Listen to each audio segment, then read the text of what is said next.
नमस्कार, आप देख रहे हैं कशिश न्यूज। मैं हूं रश्मि श्रीवास्तव आपके साथ। महाराजगंज लोकसभा सीट से कांग्रेस प्रत्याशी आकाश सिंह ने आज अपना नामांकन किया और नामांकन के बाद चुनावी सभा का आयोजन राजेंद्र स्टेडियम में किया गया है और इस चुनावी सभा में आकाश सिंह संबोधित कर रहे हैं। आपको सीधे लिए चलते हैं।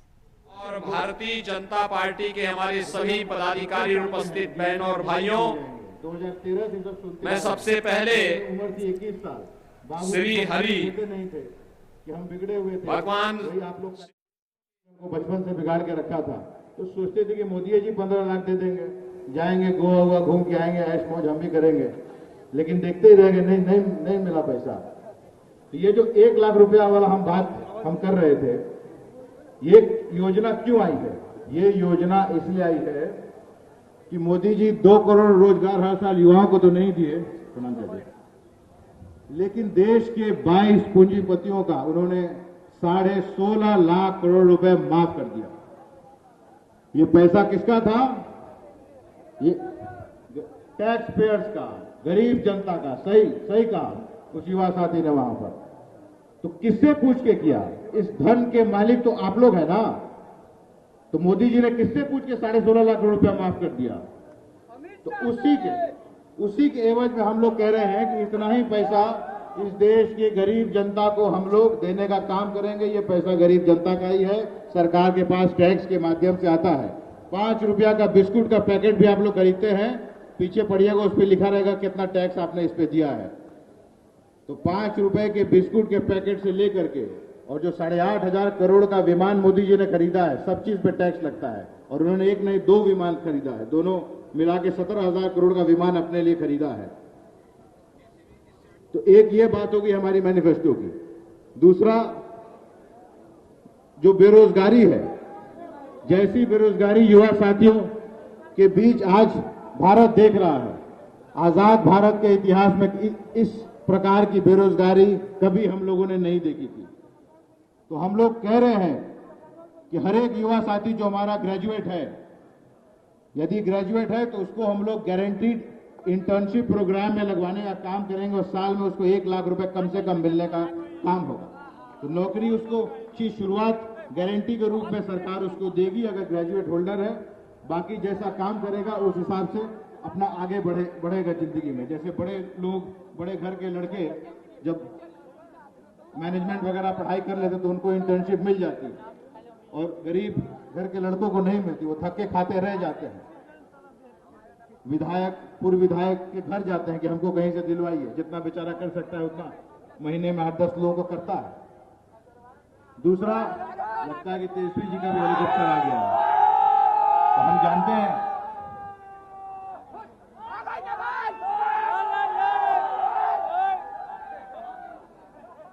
मैनिफेस्टो पर हम वापस आते, अभी समय लगेगा 5-10 मिनट। हम जानते हैं कि तेजस्वी जी को आप लोग हमसे भी ज्यादा मानते हैं, लेकिन उसमें 10 मिनट लगेगा, इसलिए 10 मिनट हम पूरा कर लेते हैं।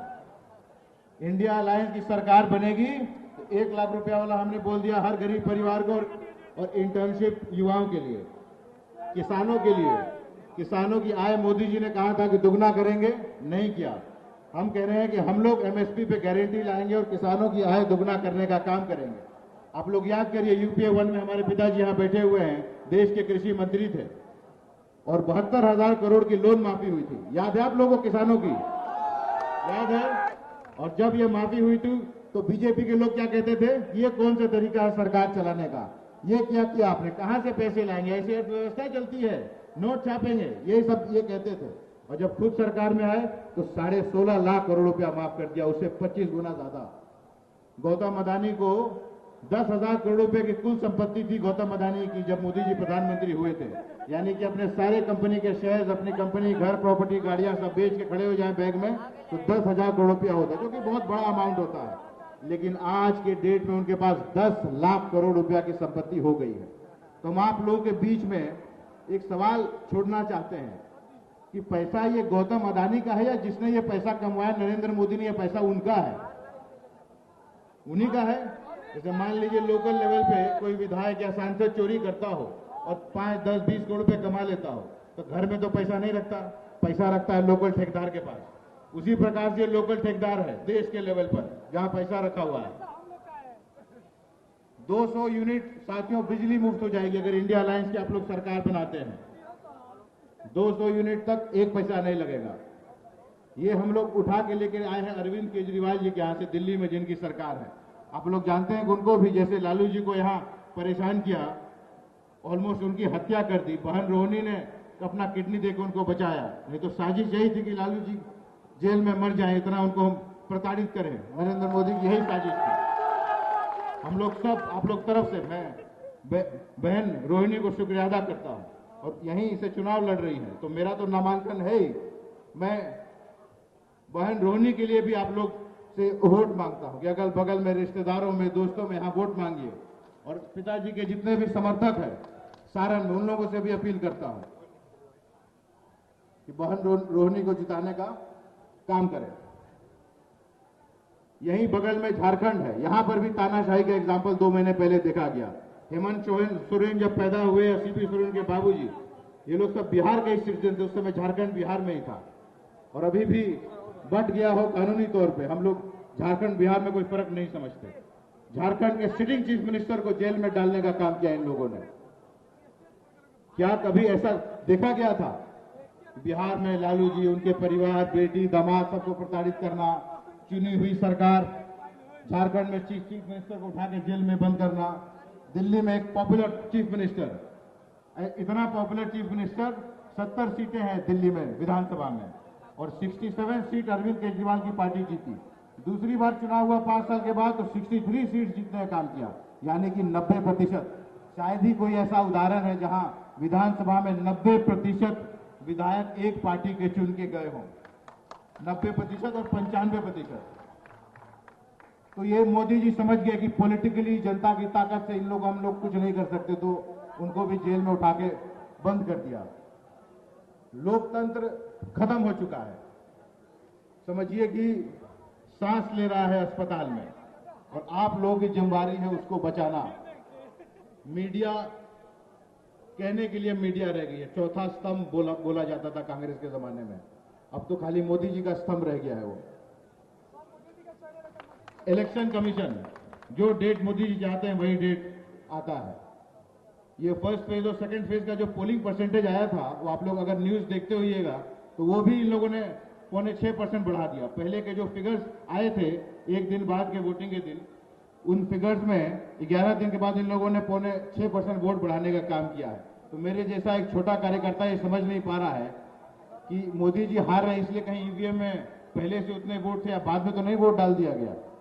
इसलिए हम अपील करेंगे, हम जानते हैं कि हम यहाँ से चुनाव जीत रहे हैं महाराजगंज से, 10 लाख पोल होता है और 7 लाख के आसपास हम लोगों के पास वोट है, लेकिन मोदी जी कुछ बदमाशी ना करें, इसलिए कोशिश करिए कि एक एक आदमी निकले और वोट दे।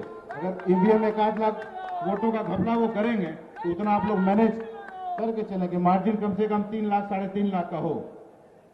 यहाँ महाराजगंज में एक ही प्रकार के लोग एक दूसरे से चुनाव लड़ते थे और एक दूसरे को खूब गालियां देते थे, एक दूसरे को खूब आप लोगों के बीच में कहते थे ये हमारे दुश्मन है, हमारी ये आइडियोलॉजी, हमारी वो आइडियोलॉजी है। महागठबंधन से जो लड़ते थे और जिनके ताकत पर लड़ते थे, उन्हीं लोगों का शोषण करना शुरू कर दिया।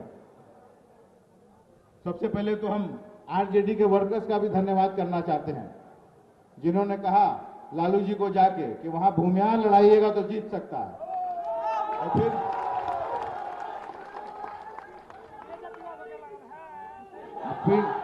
सीट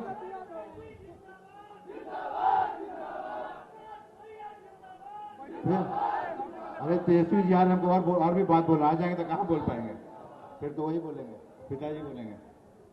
तो हम धन्यवाद करना चाहते हैं आरजेडी के सारे कार्यकर्तागण का, जो यहाँ के लोग वहाँ गए लालू जी के पास, उन्होंने कहा कि भूमिहार लड़ाना चाहिए। फिर उसके बाद 1-2 दिन के बाद कहा कि कांग्रेस को सीट दीजिए, अखिलेश बाबू के बेटा भी चुनाव लड़ते हैं तो वो महाराजगंज से क्यों नहीं लड़ेंगे।